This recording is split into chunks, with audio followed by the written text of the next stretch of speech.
আলাইকুম শেখ ওয়ালাইকুম সালাম, আমি পালিয়ে কোর্টে বিবাহ করেছি, আল্লাহ হেদায়েত করেন, তওবা করো, তৌফিক দান করেন। হারাম কাজ করেছে।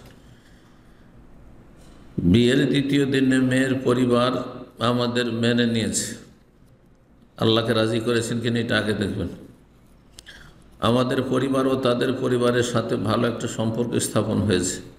প্রায় 1 বছর পরে আমরা অনুষ্ঠান করে মেয়েকে আমাদের বাড়িতে উঠিয়ে এনেছি, কিন্তু ওখানে আর বিয়ে অথবা বিয়ের জন্য কাজই আনা হয়নি। মেয়ের বাবা হাসি মুখে আমার স্ত্রীকে আমাদের বাড়িতে পাঠাইছে।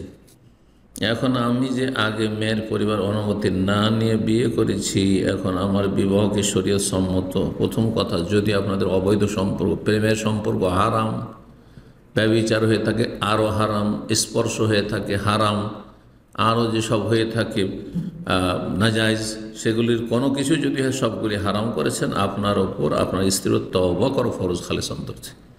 এবং এগুলি যেখানে সেখানে আর বর্ণনা করবেন না, না হলে তওবা কবুলে বাধাগ্রস্ত হবেন।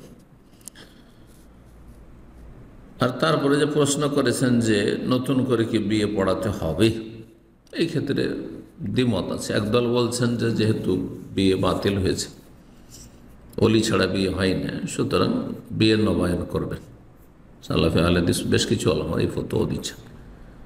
আর একদল বলছেন যে যেহেতু নবী সাল্লাল্লাহু আলাইহি সাল্লাম জাহেলি যুগের কাফেরদের বিয়েগুলোকে স্বীকৃতি দিয়েছেন, সুতরাং এই বিয়ে যারা অজ্ঞতার সাথে করেছে অথবা মজহাবি তকলিদে করেছে, মানে আপনি হানাফি ছিলেন, আপনার স্ত্রী হানাফি পরিবারের ছিল, আর হানাফি মজহাবে সাবালিকা মেয়ে বিনা ওলিতে বিয়ে করতে পারে, যদিও ফতোয়া হাদিস বিরোধী ভুল, কিন্তু তাদের মতে যেহেতু সহি, আর সেই মজহাবের তকলিদ করে অন্ধ অনুকরণ করে যদি করে থাকেন তো যথেষ্ট হবে একদল উলামাদের কাছে।